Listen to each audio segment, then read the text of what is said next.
نبی کریم صلی اللہ علیہ وسلم نے ارشاد فرمایا، جو نوجوان کسی بوڑھے کے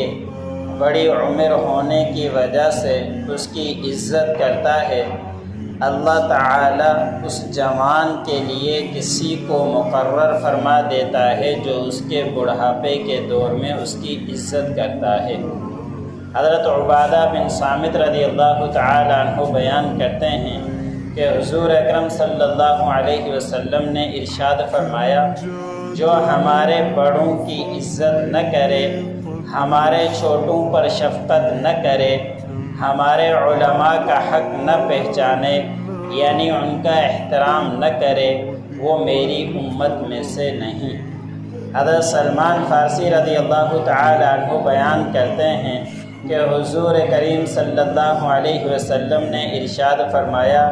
اے سلمان رضی اللہ تعالی عنہ، کوئی بھی مسلمان اپنے بھائی کے پاس جائے اور وہ اس کی عزت کرتے ہوئے اپنا تکیہ اسے دے دے تو اللہ تعالیٰ اس کی مغفرت فرما دیتے ہیں۔ اللہ عمل کرنے کو